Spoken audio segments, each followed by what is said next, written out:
ایسے آدمی چنے تھے جو انسانوں کے روپ میں وحشی اور درندے تھے۔ خالد قریش کے سرکردہ خاندان کا جوان تھا۔ اس وقت اس کی عمر 27 سال تھی۔ وہ حضور صلی اللہ علیہ وآلہ وسلم کے قتل کی سازش میں شریک تھا، لیکن وہ قتل کے لیے جانے والوں کے گروہ میں شامل نہیں تھا۔ اسے 7 سال پہلے کی وہ رات گزرے ہوئے کل کی طرح یاد تھی۔ اس قتل پر خوش بھی تھا اور ناخوش بھی۔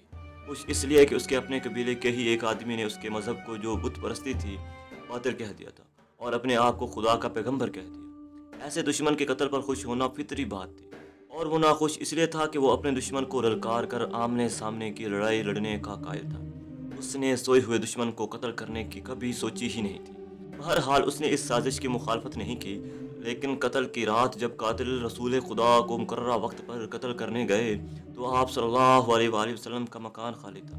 وہاں گھر کا سامان بھی نہیں تھا، نہ آپ صلی اللہ علیہ وسلم کا گھوڑا تھا، نہ اونٹنی۔ قریش اس امید پر سوئے ہوئے تھے کہ صبح انہیں خوشخبری ملے گی، ان کے مذہب کو جھٹلانے اور انہیں اپنے نئے مذہب کی طرف بلانے والا قتل ہو گیا ہے۔ مگر صبح وہ ایک دوسرے کو مایوسی کے عالم میں دیکھ رہے تھے۔ رسول خدا صلی اللہ علیہ وآلہ وسلم قتل کے وقت سے بہت پہلے اپنے قتل کی سازش سے آگاہ ہو کر یثرب یعنی مدینہ کو ہجرت کر گئے تھے۔ صبح تک آپ صلی اللہ علیہ وآلہ وسلم بہت دور نکل گئے تھے۔ خالد کے ذہن سے یادیں پھوٹتی چلی آ رہی تھی۔ ذہن پیچھے ہی پیچھے ہٹتے ہٹتے 16 برس دور جا نکلا۔ 613 ہجری کی ایک شام رسول کریم صلی اللہ علیہ وآلہ وسلم نے قریش کے چند ایک سرکردہ افراد کو اپنے ہاں کھانے پر مدعو کیا۔ کھانے کے بعد رسول کریم صلی اللہ علیہ وآلہ وسلم نے اپنے مہمانوں سے کہا، اے بنی عبد المطلب، میں تمہارے سامنے جو تحفہ پیش کرنے لگا ہوں وہ عرب کا کوئی اور شخص پیش نہیں کر سکتا، اس لیے کہ اللہ نے مجھے منتخب کیا ہے۔ مجھے اللہ نے حکم دیا ہے کہ تمہیں ایک ایسے مذہب کی طرف بلاؤں جو تمہاری دنیا کے ساتھ تمہاری عاقبت بھی آسودہ اور مسرور کر دے گا۔ اس طرح رسول اللہ صلی اللہ علیہ وآلہ وسلم نے پہلی وحی کے نزول کے 3 سال بعد اپنے قریبی عزیزوں کو اسلام قبول کرنے کی دعوت دی۔ خالد اس محفل میں نہیں تھا، اس کا باپ مدعو تھا۔ اس نے خالد کو مذاق اڑانے کے انداز میں بتایا تھا کہ عبد المطلب کے پوتے محمد صلی اللہ علیہ وآلہ وسلم نے کہا ہے کہ وہ اللہ کا بھیجا ہوا نبی ہے۔ ہم جانتے ہیں کہ عبد المطلب قریش کا ایک سردار تھا۔ ولید نے اپنے بیٹے خالد سے کہا، بے شک محمد کا خاندان اعلیٰ حیثیت رکھتا ہے، لیکن نبوت کا دعویٰ اس خاندان کا کوئی فرد کیوں کرے؟ اللہ کی قسم اور ہبل اور عزا کی، میرے خاندان کا رتبہ کسی سے کم نہیں۔ کیا نبوت کا دعویٰ کر کے کوئی ہم سے اونچا ہو سکتا ہے؟ آپ نے اسے کیا کہا؟ خالد نے پوچھا۔ پہلے تو ہم چپ ہو گئے، پھر ہم سب ہنس پڑے۔ ولید نے کہا، لیکن محمد کے چچا زاد بھائی علی نے محمد کی نبوت کو قبول کر لیا۔ خالد اپنے باپ کی طنزیہ ہنسی کو بھولا نہیں تھا۔ خالد کو 629 ہجری کے ایک روز مکہ اور مدینے کے راستے میں ایک نخلستان میں لیٹے ہوئے وہ وقت یاد آ رہا تھا۔ رسول اللہ صلی اللہ علیہ وآلہ وسلم کی جن کی نبوت کو قریش کے سردار قبول نہیں کر رہے تھے، اس نبوت کو لوگ قبول کرتے چلے جا رہے تھے۔ ان میں اکثریت نوجوانوں کی تھی۔ بعض مفلس لوگوں نے بھی اسلام قبول کر لیا۔ اس سے نبی کریم صلی اللہ علیہ وآلہ وسلم کے حوصلے میں جان آ گئی اور آپ صلی اللہ علیہ وآلہ وسلم نے اسلام کی تبلیغ تیز کر دی۔ آپ صلی اللہ علیہ وآلہ وسلم بت پرستی کے خلاف تھے۔ مسلمان ان 360 بتوں کا مذاق اڑاتے تھے جو کعبہ کے اندر اور باہر رکھے ہوئے تھے۔ طلوع اسلام سے پہلے عرب ایک خدا کو مانتے تھے اور پوجتے ان بتوں کو تھے، انہیں وہ دیویاں اور دیوتا کہتے اور انہیں اللہ کے بیٹے اور بیٹیاں مانتے تھے۔ وہ ہر بات میں اللہ کی قسم کھاتے۔ قریش نے دیکھا کہ محمد رسول اللہ صلی اللہ علیہ وآلہ وسلم جس دین کا انہوں نے مذاق اڑایا تھا وہ مقبول ہوتا جا رہا ہے، تو انہوں نے آپ صلی اللہ علیہ وسلم کی تبلیغی سرگرمیوں کے خلاف محاذ بنا لیا اور مسلمانوں کا جینا حرام کر دیا۔ خالد کو یاد آ رہا تھا کہ اس نے اللہ کے رسول صلی اللہ علیہ وسلم کو گلیوں اور بازاروں میں لوگوں کو اکٹھا کر کے انہیں اسلام قبول کرنے کی دعوت دیتے اور بتاتے دیکھا تھا کہ بت انہیں نہ فائدہ دے سکتے ہیں اور نہ نقصان۔ عبادت کے لائق صرف اللہ ہے جو وحدہ لا شریک ہے۔ رسول خدا صلی اللہ علیہ وآلہ وسلم کی مخالفت کے قید قریش کے 4 سردار تھے۔ ایک تو خالد کا باپ ولید تھا، دوسرا نبی کریم صلی اللہ علیہ وآلہ وسلم کا اپنا چچا ابو لہب تھا، تیسرا ابو سفیان اور چوتھا ابو الحکم تھا جو خالد کا چچا زاد بھائی تھا۔ مسلمانوں پر سب سے زیادہ ظلم و تشدد اسی شخص نے کیا تھا۔ وہ جہالت کے حد تک کینہ پرور اور مسلم کش تھا، اس لیے مسلمان اسے ابو جہل کہنے لگے تھے۔ یہ نام اتنا عام ہوا کہ لوگ جیسے اس کا اصل نام بھول ہی گئے۔ تاریخ نے بھی اس پستہ قد، بھینگے اور لوہے کی طرح مضبوط آدمی کو ابو جہل کے نام سے ہی یاد رکھا۔ خالد کو یہ یادیں پریشان کرنے لگیں، شاید شرمسار بھی۔ قریش کے لوگوں نے رسول خدا صلی اللہ علیہ وآلہ وسلم کے گھر میں کئی بار غلاظت پھینکی تھی، جہاں کوئی مسلمان اسلام کی تبلیغ کر رہا ہوتا وہاں قریش کے آدمی جا پہنچتے اور ہلڑ مچاتے تھے۔ بد اخلاق اور دھتکارتے ہوئے آدمیوں کو رسول خدا صلی اللہ علیہ وسلم کو پریشان کرتے رہنے کے کام پر لگا دیا گیا تھا۔ خالد کو یہ اطمینان ضرور تھا کہ اس کے باپ نے محمد صلی اللہ علیہ وسلم کے خلاف ایسی کوئی گھٹیا حرکت نہیں کی تھی۔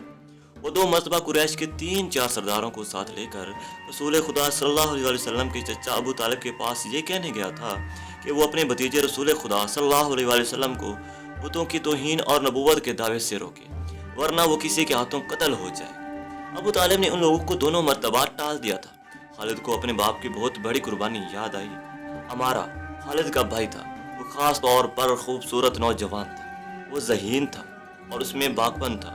خالد کے باپ ولید نے اپنے اتنے خوبصورت بیٹے امارہ کو قریش کے 2 سرداروں کے حوالے کیا اور انہیں کہا کہ اسے محمد کے چچا ابو طالب کے پاس لے جاؤ اور اس سے کہو کہ میرا بیٹا رکھ لو اور اس کے بدلے محمد صلی اللہ علیہ وسلم ہمیں دے دو۔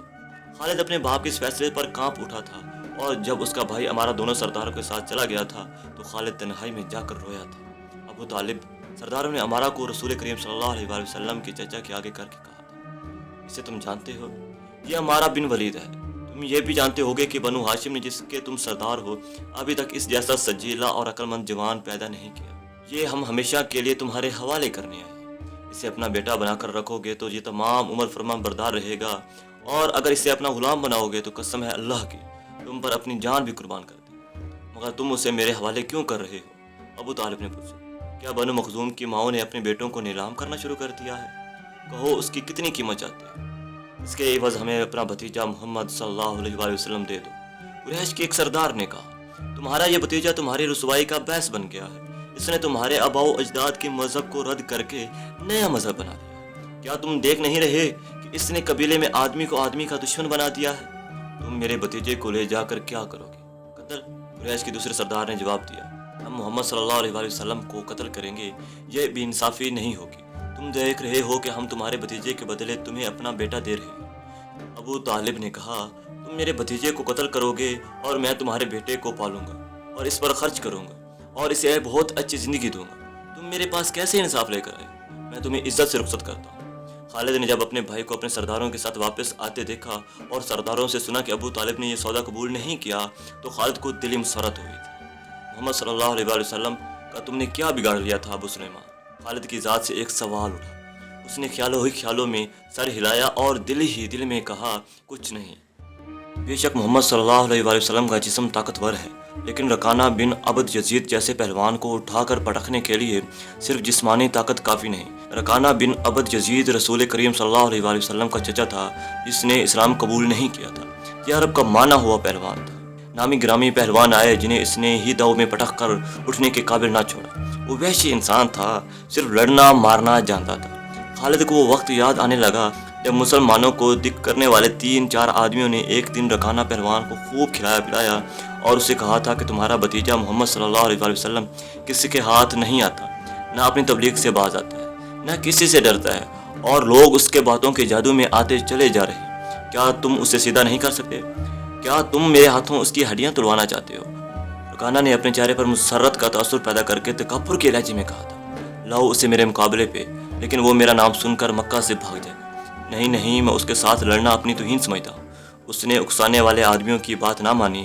وہ کسی پہلوان کو اپنے برابر سمجھتا ہی نہیں تھا۔ مسلمانوں کے دشمن خاموش ہو گئے، لیکن سوچتے رہے کہ رسول خدا صلی اللہ علیہ وسلم کو رکانہ کے ہاتھوں گرا کر آپ صلی اللہ علیہ وسلم کا تماشا بنایا جائے۔ مکہ کے یہودی خاص طور پر رسول اکرم صلی اللہ علیہ وسلم کے دشمن تھے، لیکن وہ کھل کر میدان میں نہیں آتے تھے۔ وہ خوش تھے کہ اہل قریش آپس میں بٹ کر ایک دوسرے کے دشمن ہو گئے ہیں۔ انہیں پتہ چل گیا کہ قریش کے کچھ آدمیوں نے رکانہ پہلوان کو اکسایا ہے کہ وہ رسول خدا صلی اللہ علیہ وسلم کو کشتی کے لیے للکارے، لیکن وہ نہیں مان رہا تھا۔ لیکن ایک روز رکانہ رات کے وقت ایک گلی سے گزر رہا تھا کہ اس کے قریب سے ایک بڑی حسین اور جوان لڑکی گزری۔ چاندنی رات میں لڑکی نے رکانہ کو پہچان لیا اور مسکرائی۔ رکانہ وحشی تھا، وہ رک گیا اور لڑکی کا راستہ روک لیا۔ کیا تم جانتی ہو کہ عورت مرد کی طرف دیکھ کر مسکراتی ہے تو اس کا مطلب کیا ہوتا ہے؟ اس کا مطلب یہ ہوتا ہے کہ عورت اس مرد کو چاہتی ہے۔ اس جوان لڑکی نے جواب دیا، میں سبت بنت ارمن ہوں۔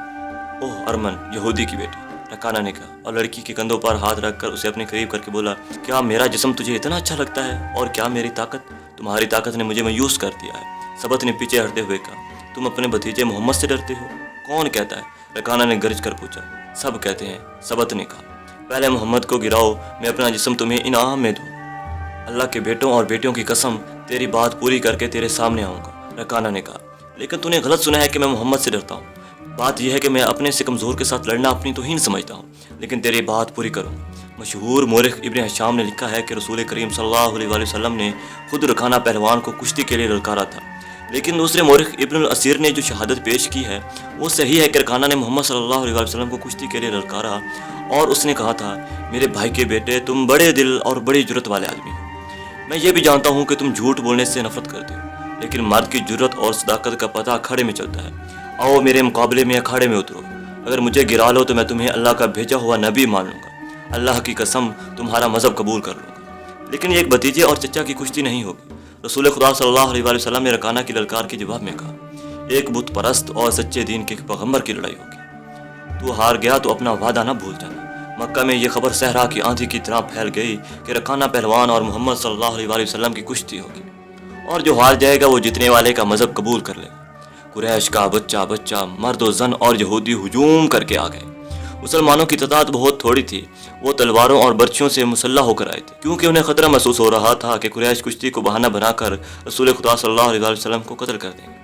عرب کا سب سے زیادہ طاقتور اور وحشی پہلوان رکانہ بن عبد یزید رسول کریم صلی اللہ علیہ وسلم کے مقابلے پہ اترا۔ اس نے رسول خدا صلی اللہ علیہ وسلم پر تنزیہ نظر ڈالی اور آپ صلی اللہ علیہ وسلم پر پھبتی کسی۔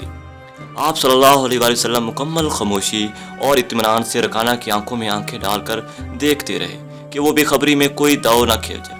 رکانہ آپ صلی اللہ علیہ وسلم کے ارد گرد یوں گھوما جیسے شیر اپنے شکار کے ارد گرد گھوم گیا ہو اور اب اسے کھا جائے۔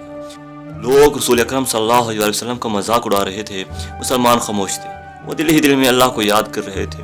انہوں نے اپنے تلواروں کے دستوں پہ ہاتھ رکھے ہوئے تھے، پھر نہ جانے کیا ہوا، رسول اکرم صلی اللہ علیہ وسلم نے کیا داؤ کھیلا۔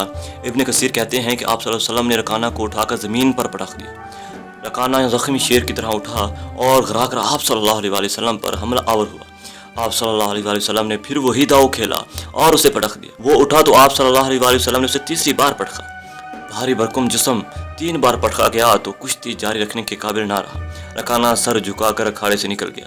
ہجوم پر سناٹا طاری ہو گیا اور مسلمان ننگی تلواریں اور برچیاں ہوا میں لہرا لہرا اور اچھال اچھال کر نعرے لگا رہے تھے۔ چچا رکانہ، رسول اللہ صلی اللہ علیہ وسلم نے للکار کر کہا، اپنا وعدہ پورا کر اور یہی اعلان کر کے آج سے تو مسلمان ہے۔ رکانہ نے قبول اسلام سے صاف انکار کر دیا۔ یہ طاقت جسمانی نہیں تھی۔ خالد نے نخلستان میں لیٹے لیٹے اپنے آپ سے کہا، رکانہ کو یوں 3 بار پٹخنا تو دور کی بات ہے، اس سے کوئی پچھاڑ بھی نہیں سکا تھا۔ رسول اکرم صلی اللہ علیہ وسلم کا تصور خالد کے ذہن میں نکھر آیا۔ وہ آپ صلی اللہ علیہ وسلم کو اچھی طرح سے جانتا تھا، لیکن اب وہ محسوس کر رہا تھا جیسے وہ محمد صلی اللہ علیہ وسلم کوئی اور تھے جنہیں وہ بچپن سے جانتا تھا۔ اس کے بعد آپ صلی اللہ علیہ وسلم نے جو رخ اختیار کیا تھا اس میں خالد آپ صلی اللہ علیہ وسلم کو نہیں پہچانتا تھا۔ نبوت کے دعوے کے بعد خالد کی آپ صلی اللہ علیہ وسلم کے ساتھ بول چال بد ہو گئی تھی۔ وہ آپ صلی اللہ علیہ وسلم کے ساتھ 2 ہاتھ کرنا چاہتا تھا، لیکن وہ رکانہ کی طرح پہلوان نہیں تھا۔ وہ میدان جنگ میں لڑنے والا اور لڑنے والوں کی قیادت کرنے والا جنگجو تھا، لیکن اس وقت مسلمان فوج کی صورت میں لڑنے کے قابل نہیں تھے۔ جب مسلمان فوج کی صورت میں لڑنے کے قابل ہوئے اور قریش کے ساتھ ان کا پہلا معرکہ ہوا، اس وقت خالد کے لیے ایسے حالات پیدا ہو گئے تھے کہ وہ اس معرکے میں شامل نہیں ہو سکا تھا۔ اس کا اسے بہت افسوس تھا۔ یہ معرکہ بدر کا معرکہ تھا، جس میں 313 مجاہدین اسلام نے 1000 قریش کے لوگوں کو شکست دی تھی۔ خالد دانت پیستا رہ گیا تھا، لیکن اس روز جب وہ اس نخلستان میں لیٹا ہوا تھا اسے خیال آیا کہ 313 نے 1000 کو کس طرح سے شکست دے دی تھی۔ شکست نے جس نے ہمارے آدمیوں کو قید کیا ہے، ان کی رہائی کے لیے کوئی کوشش نہیں کی جائے۔ تم جانتے ہو کہ مسلمانوں نے قیدیوں کی رہائی کے لیے ان کے درجے مقرر کر دیے ہیں اور ان کا فدیہ 1000 سے 40 درہم مقرر کیا۔ ہم مسلمانوں کو 1 درہم بھی نہیں دیں، یہ رقم ہمارے ہی خلاف استعمال ہوگی۔